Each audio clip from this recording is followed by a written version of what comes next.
Hey guys, Desolator Magic here, and remember Magic Legends? It's an MMO, and I use that term lightly because it's a very atypical MMO. And it was made by Cryptic, who in the past had made another Wizards of the Coast property.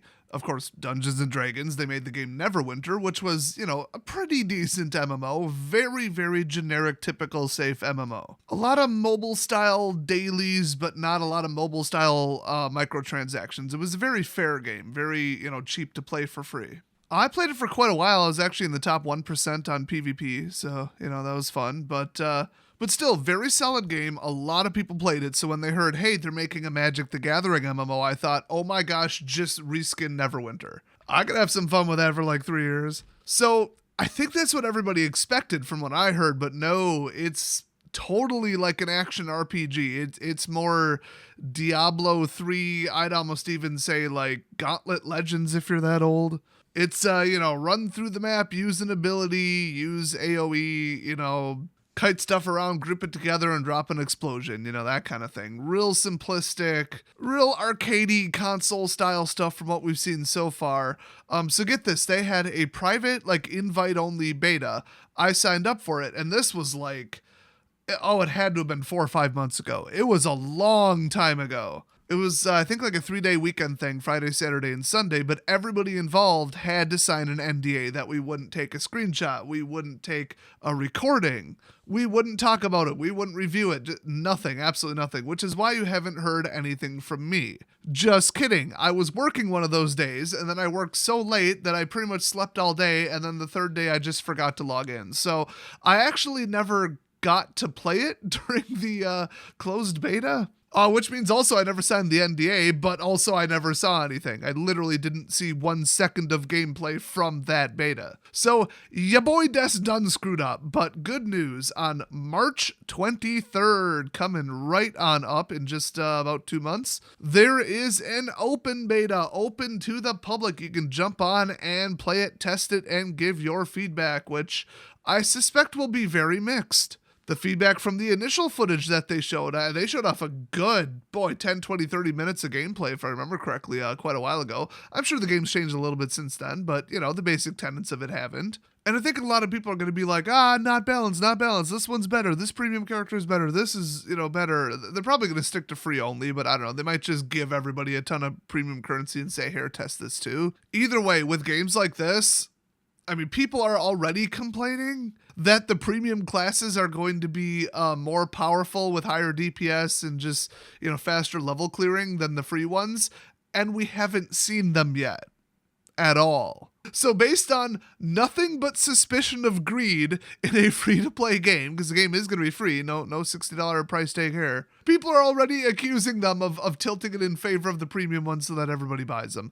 I think with how fair they've been in the past with Neverwinter, they're just going to basically lean on boredom. Like, okay, I played the 3, 4, or 5, whatever free classes. I kind of want to try this when it works completely differently. And at a certain time, if you've got a certain amount of, time invested in the game, you're just going to be like, okay, I'll buy it. Past that, I think they're selling cosmetics and stuff, which, okay, whatever.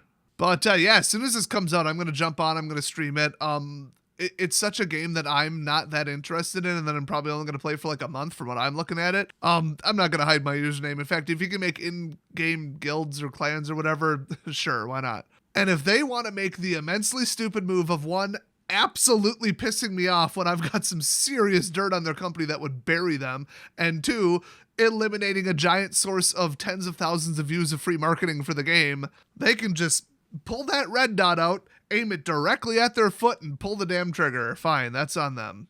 I will say, though, if there's an in-game economy, we're going to metagame the crap out of this. I'm going to go full Subaru.hack. It was an anime. She was in an MMO, and she liked to play it because she was in a wheelchair, but she could move around in the game, and it was VR. But she had zero interest in leveling up or fighting, so she was still level 1, and she became the leader of the biggest guild and one of the richest players. Hey, I just described myself playing SRO. Once in a while, I went out and leveled up. Most of the time, I just became the richest player in the game by manipulating the in-game, eBay, basically. The grand market, the grand exchange, I don't know, whatever. I did the same damn thing in RuneScape.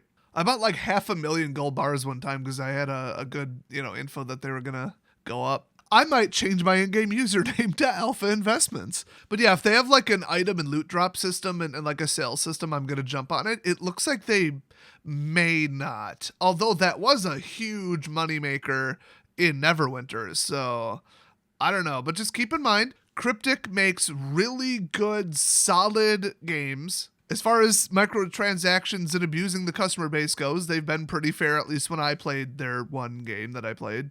So all we've got that can backfire right now is a different developer team and Wizards' pressure to be greedy as hell. And those are concerns, but otherwise it looks like a, I guess, good game. It's just not the type of game I'd play. A little, boring, repetitive, and snoozy. Like I said, it looks like a less interesting Diablo 3 and, I don't know, Minecraft Dungeons is what it really looks like, which failed to even consistently long-term pull in the 10-year-olds that play Minecraft. And honestly, this game looks like it's designed for 10-year-olds from the simplicity and the repetitiveness and the just easy controls and lack of intelligence when it comes to when to use which attack. Very arcadey, very boring. But you'll get my official review when it actually comes out. But keep that in your calendar, your phone, whatever. March 23rd, sign up for the beta. Everybody rush to the servers, crash it, then come back 3 days later when they fix it. And we'll be able to play some Magic Legends finally. Which, by the way, I do believe was supposed to come out in 2020. So they're late because of COVID, allegedly. I mean, I'm not new to software design. If people like piss off and stop bugging me and calling me and like stopping by my cubicle, I'd probably get a piece of software done twice as quickly. So if I'm working from home, that game's like done already. Like, what would I do with the other half of my time? No joke, right out of college, I wrote some software for ESPN and I got it done in like 6 weeks. And like 4 of the weeks were waiting on other people to get me stuff, like database diagrams for their shitty proprietary databases. So I don't know, whatever. I mean, maybe they're just making the game extra good. Who knows? Maybe it was glitchier than they thought. They're using a bad engine, which I doubt it, and they got to clean it up. I mean, delayed games don't commonly come out real pristine. They usually are just like, when can we get this almost working? And remember, they're calling it a beta, as in it's not supposed to work day one. It's supposed to be a glitchy mess, and they're going to reset the server anyway, so what do you care? You're just there testing things out. So, hey, I'm looking forward to at least seeing it finally. It should be interesting with the lore, the voice acting, the characters, all that stuff. It'd be worth seeing, even if, me and you aren't into the game. And if it's good, I'll probably play it long term. So definitely watch for that. Hit subscribe if you want to miss content involving it, because I'll definitely remind you guys and be showing stuff day one. And I'll see you guys next video.